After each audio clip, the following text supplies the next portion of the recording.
Bonsoir à tous. Des chars Léopard allemands ou polonais, des chars Abrams promis par les Américains. L'armée ukrainienne va recevoir dans les semaines ou les mois à venir de nouveaux matériels pour lutter contre les forces russes.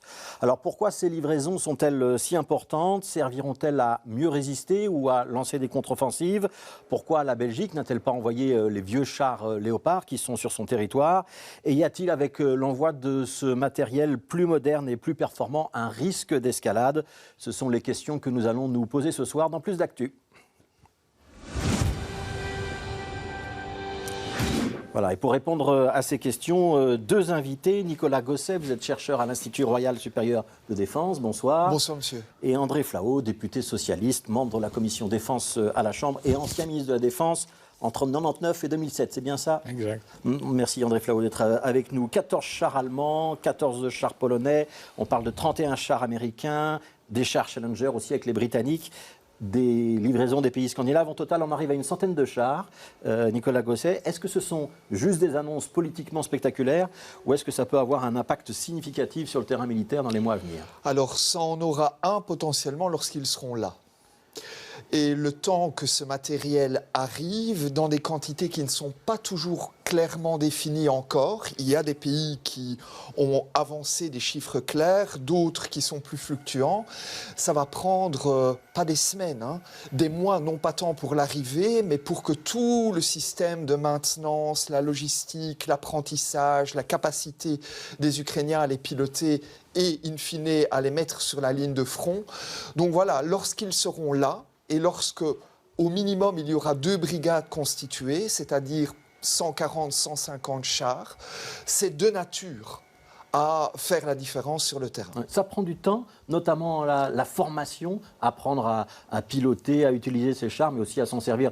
J'imagine qu'il faut s'en servir en formation, c'est-à-dire être à plusieurs pour répéter des mouvements tactiques, ça prend du temps? Oui, l'écolage, n'importe quel tankiste d'une armée européenne vous dira à quel point c'est fastidieux. Alors, même si les Ukrainiens ont montré une vraie capacité d'adaptation et que des questions subsidiaires demeurent, est-ce qu'il n'y a pas déjà du personnel ukrainien qui est en formation sur certains équipements?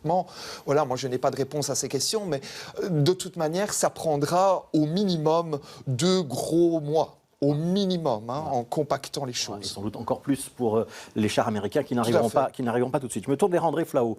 Donc une centaine de chars, c'est le chiffre qu'on peut avancer quand on collecte l'ensemble des informations disponibles. Il faut savoir que les Ukrainiens en réclamaient 300. C'est une manière pour les Occidentaux et notamment pour les Européens, la Belgique, d'affirmer sa solidarité sans aller trop loin et sans provoquer trop la partie russe? Mais tout d'abord, je crois que la solidarité belge, elle est présente depuis le début. Et je crois que c'est cela sur lequel il faut insister. C'est très bien de faire des effets d'annonce, mais il faut avoir la capacité d'y répondre. Et je crois que nous procédons avec ordre et méthode. Et quelque part, nous ne commettons pas l'erreur de vouloir toujours faire plus. Je crois qu'il faut faire mieux. Et il faut répondre aux attentes qui sont exprimées. Mais les attentes sont exprimées, elles sont multiples. Et quand on reprend l'inventaire de tout ce qui a été fait pour un montant de 40 millions, qui vient maintenant d'être doublé avec 92 millions, on constatera que le panel d'intervention de la défense belge, il est très large. Ça va depuis la formation de militaires en terrain non ukrainien, mais à l'extérieur, de formation ici, d'accueil de blessés, d'envoi de matériel aussi, que nous avons. Et on va y revenir sur l'aide globale de la défense belge. Mais sur les chars, vous estimez qu'il ne fallait pas en envoyer plus? Mais de toute façon... qu'il faut être prudent dans l'aide qu'on accorde aux Ukrainiens ou pas? Et il faut être prudent dans ce que nous faisons parce qu'on est à la limite d'être qualifié de co-belligérant. On est à la limite. Alors, dire qu'on envoie des chars au pas, il faut les avoir, les chars. C'est une chose. Mais effectivement, ces chars Léopard, ils ont été démobilisés par une décision que j'ai prise et que j'assume dans le début des années 2000, parce qu'effectivement, le monde, il avait changé. Et on nous demandait d'intervenir tantôt en Afghanistan, tantôt au Liban, tantôt au Kosovo, où finalement, il fallait d'autres véhicules sur roues qui étaient correctement blindés. Et je vous rappelle qu'à cette époque-là, on était encore, quand je suis arrivé en 1999 jusqu'à fin 2007, à cette époque-là, on était encore après le Rwanda, où on avait constaté que le matériel que nous avions envoyé avec nos paras au Rwanda était un matériel qui les protégeait insuffisamment. Et donc, nous avons un matériel qui est adapté à un contexte géopolitique, géostratégique différent. Les chars, c'est effectivement d'une autre époque, pour un conflit qui se fait à l'est du continent européen. Oui, on y reviendra aussi sur l'équipement de la défense belge aujourd'hui. Je reste quand même sur ces nouveaux chars qui vont être envoyés. Hein. Donc les chars Léopard de deuxième génération, c'est important pour faire la différence avec ce que André Flau vient de dire. Et sur les chars Abrams, on parle de quoi? On parle d'un matériel sophistiqué, avec des technologies sophistiquées embarquées. C'est du canon de 100 mm, si je ne me trompe pas, pour les chars Léopard. On parle de 70 km/h de vitesse de pointe, la possibilité de tirer alors qu'on est en mouvement. Ça veut dire que c'est vraiment plus performant que le matériel qui est actuellement sur le théâtre des opérations? De loin. Pour le moment, les Ukrainiens fonctionnent avec des vieux chars soviétiques des années 70, des années 80 dans le meilleur des cas. Il y a eu des livraisons de matériel mais roulant, aussi de matériel à chenilles, hein, les Marder. Il y a eu des choses qui ont été envoyées depuis le début de la guerre. Mais ce qui fait vraiment la différence, c'est qu'à un moment donné, si vous voulez, et c'est la volonté des Ukrainiens, de lancer une campagne offensive pour regagner des territoires et percer les lignes russes, vous avez besoin de chars lourds d'assaut type Léopard 2. Oui. Quand on parle de contre-offensive, c'est-à-dire que pour vous, c'est quelque chose qui va permettre d'enfoncer les lignes russes, c'est ça l'idée avec ce matériel? Il faut bien s'imaginer, en fait, aujourd'hui, la ligne de front, c'est 1500 km dans lequel les Russes sont enterrés. Donc on a une ligne de front qui est plus ou moins consolidée suivant les périodes, les zones. Si les Ukrainiens veulent, et c'est le cas, lancer une campagne pour récupérer les territoires qui sont aujourd'hui occupés par les Russes, ils doivent percer ces lignes. Oui. Et donc, ils ont besoin de forteresses mobiles. Oui. Récupérer des territoires. Est-ce que vous êtes d'accord avec cette logique, André Flau? Parce que tout le monde se dit ce serait bien un moment de négocier. Mais pour négocier, il faut que les deux belligérants y aient intérêt. Il faut que les Ukrainiens récupèrent leur territoire pour qu'on puisse forcer la main des diplomates ou pas? Alors, tout d'abord, tout le monde a condamné l'invasion russe en Ukraine. Ça, c'est une chose. L'autre élément, il faut continuer à croire à la diplomatie et à tout faire pour que cette diplomatie aboutisse. Le conflit ne se terminera pas par la guerre, par les armes. Il se terminera par la diplomatie. Et il y a une chose qui est importante, à mes yeux, c'est que lorsque les États-Unis décideront que cette guerre a assez duré et qu'ils décideront de s'engager dans une démarche diplomatique, ma conviction est que l'Europe aussi pourra s'associer à un mouvement diplomatique et d'autres grandes puissances aussi. Aujourd'hui, vous êtes en train de sous-entendre que les Américains poussent à la guerre et que les Européens les suivent, c'est ça? Je ne dis pas cela. Je dis simplement que l'acteur aujourd'hui le plus indiqué et ayant la capacité d'arrêter un conflit en imposant une négociation diplomatique, ce sont sans doute les États-Unis, et on en parle très peu. Oui. J'ai suivi avec beaucoup d'intérêt, beaucoup de débats, et jamais on ne cite le nom des États-Unis. Pourtant, c'est eux qui ont la puissance pour faire arrêter les choses et provoquer un dialogue. Il faut aussi que les Russes le veuillent. Il faut que les Russes le veuillent et que les Ukrainiens le veuillent. Une dernière question sur ces chars qu'on va envoyer, que l'Occident va envoyer, Nicolas Gosset. On doit s'imaginer que ça va être comme pendant la Seconde Guerre mondiale, on va assister à des batailles de chars. C'est comme ça que ça va se passer ou pas? Il y a des batailles de chars en Ukraine depuis le début de la guerre. Mais ça va s'amplifier parce que le terrain du Donbass est propice à ça. Et pour revenir un peu sur... Moi, je souscris complètement à l'idée d'André Flau qu'effectivement, cette guerre ne se terminera que par un processus négocié. C'est certain. Il n'y aura pas un gagnant et un perdant, militairement. C'est compliqué de l'affirmer de manière stricte.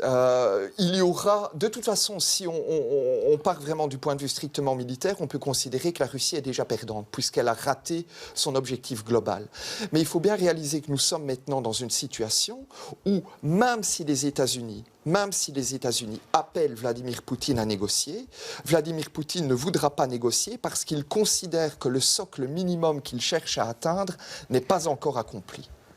Alors, je vais me tourner vers André Flau. On va revenir sur ces chars Léopard dont vous nous parliez tout à l'heure. Donc, pour qu'on comprenne bien, la Belgique, elle a un stock de vieux chars Léopard 1, donc c'est les Léopards de première génération.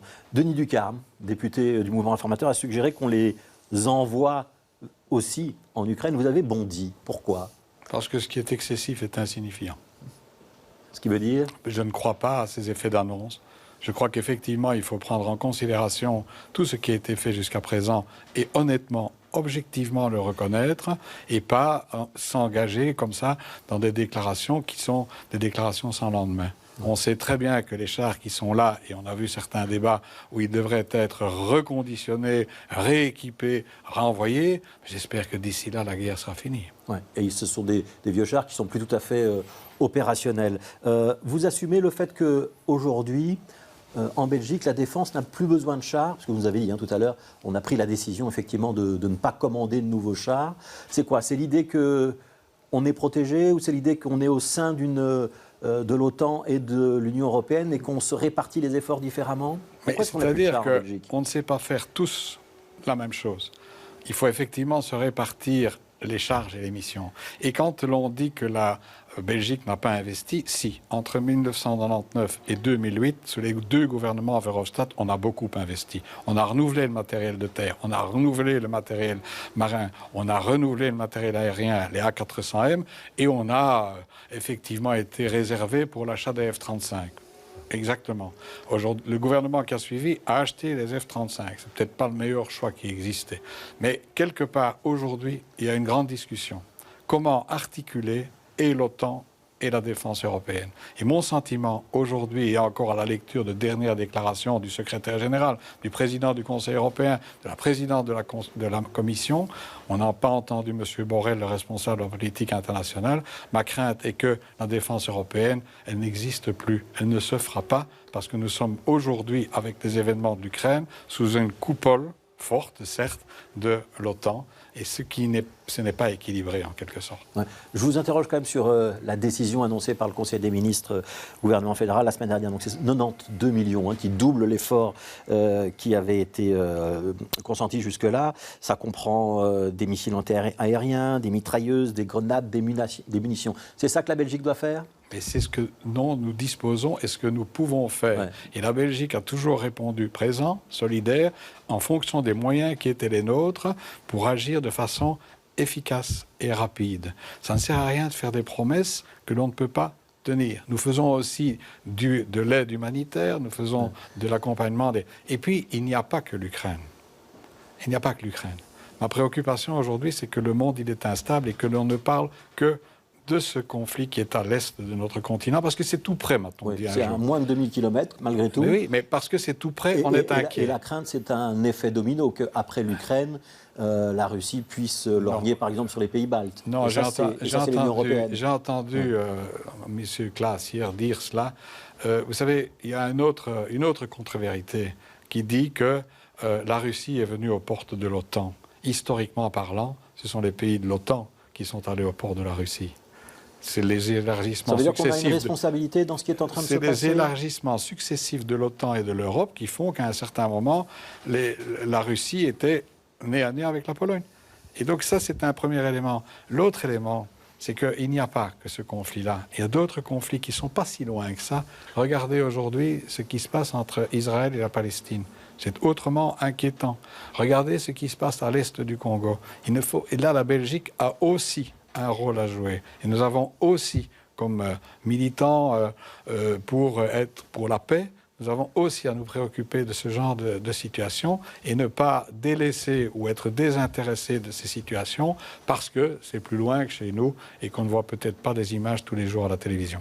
Alors, je me retourne vers Nicolas Gosset. Sur ces 92 millions et sur la décision donc, du gouvernement fédéral, donc les mitrailleuses, les missiles anti-aériens, anti-chars, est-ce que la Belgique prend sa part d'abord, d'après vous, dans l'effort de l'ensemble des pays occidentaux, notamment les pays membres de l'OTAN ? La Belgique prend la part de ce qu'elle peut faire en fonction des capacités qui sont disponibles. Donc, on est d'accord avec André Flau sur cette partie-là. Ouais. C'est-à-dire que la réalité est que sur une partie des livraisons qui vont être faites pour les 92 millions, il y a une partie qui est prélevée sur les stocks de l'armée belge. Les stocks de l'armée belge sont réduit. Quand on parle d'envoyer des missiles RR, les stocks ne sont pas pléthoriques. Donc voilà, toutes les armées puisent dans leurs arsenaux, mais les arsenaux de départ ne sont pas équivalents. La Belgique a des arsenaux qui sont plutôt limités à la base, et donc proportionnellement, les livraisons qui sont faites en ponctionnant sur ces stocks sont importants. Ensuite, il y a les partenariats avec l'industrie, notamment avec la Fabrique nationale, qui permet d'allonger les lignes de production et de fournir les mitrailleuses Minimi, ce genre de choses. C'est la FNR Stahl, la Fabrique nationale. Okay. Donc voilà, quand on parle des chars, effectivement, non-sujet, la Belgique n'a plus de chars aujourd'hui. Donc il faut vraiment garder en tête, pas s'engager à livrer des choses dans des échelles de temps qui ne sont pas praticables. Faisons bien ce que nous pouvons faire en fonction de nos possibilités, et c'est ce qui est fait. Ceci étant, relativisons aussi, la Belgique est clairement par PIB, tête d'habitants, et de manière globale, dans la moyenne inférieure basse de l'Union européenne. On n'est pas les plus mauvais élèves, mais on est très loin d'être les meilleurs. Si je vous pose quand même une question sur cette notion d'équilibre des forces. Si on envoie une centaine de chars, les Russes en ont plusieurs centaines, voire des milliers de chars, même s'ils sont beaucoup moins performants. Ça peut avoir un impact quand même réel ou pas ? La performance du matériel est effectivement différente, mais au mois d'octobre, le chef d'état-major ukrainien a demandé 400 chars, 700 pièces d'artillerie mobile pour pouvoir conduire une contre-offensive. 150 chars, ce serait déjà quelque chose qui leur permettrait dans un premier temps de tenir et ensuite éventuellement de retourner à l'offensive. Mais c'est certain qu'avec la mobilisation générale du côté russe, l'ampleur des équipements disponibles, c'est déséquilibré. Oui. Alors, c'est ce qui amène à vous poser la question suivante, dans le thème suivant, à quoi on doit se préparer maintenant dans ce conflit ? Je me tourne vers vous, André Flau. Est-ce que vous avez des craintes, soit d'un enlisement, parce qu'on voit bien qu'on est en train de constituer des arsenaux de part et d'autre, soit même d'une escalade où on se dit on va envoyer de plus en plus de matériel et de matériel de plus en plus performant pour permettre aux Ukrainiens de résister, mais de l'autre côté, on va avoir le même phénomène. Est-ce que c'est une crainte que vous avez ? Moi, j'ai effectivement la crainte de l'escalade. Parce que si on ne revient pas à orienter le débat vers des discussions de la diplomatie, il y aura une escalade. Et c'est affreux parce que des victimes, il y en a partout et le peuple ukrainien souffre. On fait beaucoup d'efforts en Belgique pour accueillir aussi, ce qui naturellement a un impact sur l'accueil des autres groupes qui veulent venir en Belgique. Il y a toute la problématique des crises qui s'accumulent chez nous aussi. Il ne faudrait pas non plus que il y ait des oppositions entre les différents groupes dans notre pays. Mais est-ce que ça veut dire qu'on ne doit pas être solidaire des Ukrainiens ? Je n'ai pas dit ça. Qu'on doit se désolidariser de l'effort militaire qui est fait en leur faveur ? Nous devons approcher cette problématique de l'effort, d'être solidaire en le faisant en fonction de nos moyens, en regrettant en permanence que l'on parle de classe, de dernier de classe, etc. Il ne s'agit pas de faire plus, il faut faire mieux. Et mon sentiment, c'est que depuis le début de cette crise, nous faisons beaucoup et nous faisons bien. Parce que nous atteignons nos objectifs, nous atteignons là où nous voulons aller pour aider la population ukrainienne, pour aider l'armée ukrainienne en fonction de nos moyens et dans un cadre global. L'escalade, ça pourrait se traduire comment ? L'escalade, elle peut venir soit d'une réplique de la Russie par rapport à la situation, elle peut revenir aussi au détour d'un accident de missile qui s'écrase en Pologne. On a heureusement évité cette catastrophe en constatant que le missile n'était pas nécessairement un missile ukrainien. C'était un missile ukrainien. Voilà, c'était un missile ukrainien. Mais imaginez cela, et que quelqu'un actionne l'article 5 en disant la Pologne ou la Lituanie était attaquée par la Russie, et on fait quoi ? L'article 5, on répond et on dit qu'on s'engage. Alors là, je fais appel à nouveau à ce qui est une règle fondamentale rappelée dans la déclaration gouvernementale. À ce moment-là, ce ne sera plus l'OTAN qui devra décider seul, ce sera une couverture par les Nations Unies. On a vécu ça au moment de la guerre en Irak, quand nous nous sommes opposés à la participation à la guerre en Irak, parce qu'elle n'était pas couverte par une décision des Nations Unies. Alors, je me retourne vers M. Gosset. D'un point de vue militaire, le risque d'enlisement et le risque d'escalade, est-ce que pour vous, il existe ? Mais on est dedans. Moi, je ne comprends pas ce débat. L'escalade, elle est là. Et l'enlisement, il est là. Et ce n'est pas parce qu'à un moment donné, quelques États européens décident de se désolidariser de l'Ukraine, déjà en réalisant que la position et la perception du conflit en Belgique, elle est assez dissonante de ce qu'on trouve dans beaucoup de pays européens. C'est-à-dire ? En Allemagne, en Pologne, dans toute l'Europe centrale et orientale, en Scandinavie, au Royaume-Uni, on n'est pas sur cette ligne de ménager la Russie. Dans le monde francophone en particulier, dans l'Europe du Sud, on est très fort sur cette ligne de dire « oui, mais il ne faut pas pousser trop loin M. Poutine parce que sinon on va provoquer l'escalade ». M. Poutine a décidé l'escalade. Il est dans une logique d'escalade depuis le début de la guerre. Et ce n'est pas la livraison de 100 chars qui vont modifier les choses. Qu'on les livre ou qu'on ne les livre pas, l'escalade, elle est là. La question, c'est si on envoie ces chars, est-ce qu'on permet à l'Ukraine de tenir? Ou alors on accompagne avec des discussions diplomatiques, mais qui viendront entériner un statu quo, qui est que la Russie aura déchiré la charte des Nations Unies, se sera emparée de 20% de l'Ukraine, créera un statu quo pour lequel elle pourra continuer à montrer les gros bras pendant les 15 ans à venir, jusqu'au moment où M. Poutine sera là. Est-ce qu'il ne faut pas mieux arrêter la Russie tout de suite? Monsieur Flao, votre réponse? Mais l'arrêter, comment? Comment l'arrêter? En soutenant les Ukrainiens. Bon, on sent qu'il y a un petit désaccord entre vous sur la nature quand même de l'intervention militaire. Je ne crois pas. Je crois que l'ouverture aux négociations maintenant est un élément de guerre psychologique. Que personne de la partie russe que je lis, que je suis, enfin je connais un peu la Russie, ils n'entérineront des négociations que si elles leur permettent de fixer une solution à leur avantage. Ouais. On doit laisser une partie du territoire ukrainien filer du côté russe, André Flao, ou pas? Il faut arriver à un cessez-le-feu d'abord. Oui. Ça, ce serait la première des choses. Avant de parler d'un accord de paix, un accord de cessez-le-feu. Voilà. Une dernière question, Monsieur Gosset. On a beaucoup parlé de chars, on a parlé de missiles, etc. Une des grandes nouveautés quand même dans cette guerre, ce sont les drones. Est-ce que c'est une des leçons qu'on va devoir retenir de ce conflit, l'apparition d'une nouvelle arme qui est le drone? Alors, ce n'est pas nouveau. Hein. Ouais. Daesh a utilisé les drones en Syrie et en Irak. La guerre du Karabakh en 2020 était une guerre de drones. Utilisent également les drones les drones en Afghanistan. Yémen, les drones sont au-dessus du Mali depuis des années. Donc, ce qui est paradoxal, en fait, c'est qu'on nous ramène tout le temps à l'image d'une guerre de 1914-18, ce qui n'est qu'une partie travestie de la réalité, alors qu'effectivement, les drones y occupent une part importante. Mais c'est quelque chose qui est largement entériné. Tous les états-majors européens, en Belgique aussi, ont largement compris l'enjeu que ces drones représentaient pour les années à venir. En Belgique, on en a des drones? Ils arrivent à Florène. En nombre suffisant et avec des capacités suffisantes? La Belgique fonctionne dans un cadre collaboratif OTAN-UE. Voilà. Dans l'ensemble, il y en aura suffisamment et la Belgique prend sa part. Une dernière question pour André Flao. On a bien compris que vous n'étiez pas belliciste et que vous souhaitiez que la diplomatie puisse avoir son rôle à jouer. Vous y croyez vraiment, et vous y croyez à court terme, où on est quand même malgré tout un petit peu contraint d'attendre que les astres s'alignent pour que les diplomates puissent œuvrer? Je crois que les astres finiront par s'aligner. Je crois qu'ils finiront par s'aligner. Je reste optimiste, je reste un partisan du dialogue international et de la paix. Et en ce qui concerne les drones, effectivement, il y a tout un débat de savoir si nous allons les armer ou pas. Oui. Et dans la déclaration gouvernementale, il n'est pas prévu d'armer les drones dont nous allons avoir la propriété. Merci André Flao, député socialiste, membre de la Commission de la Défense, ancien ministre de la Défense. Nicolas Gosset, chercheur à l'Institut Royal Supérieur de Défense. Merci à tous les deux. Demain, dans Plus d'actu, on se posera la question de l'attitude à avoir vis-à-vis de la consommation de drogue. Faut-il envisager de dépénaliser la simple consommation de stupéfiants ou au contraire renforcer les amendes et en exiger une perception immédiate comme le propose le ministre de la Justice? On en débattra avec Mathieu Billet du Mouvement Réformateur et Fabrice Van Remenen de Bruxelles Laïque. Et puis avant ça, bien sûr, il y aura Bonjour Bruxelles demain matin, 7h25. On recevra notamment Khalid Zian et Fabien Minguin demain matin. Continuez à bien vous informer et à demain.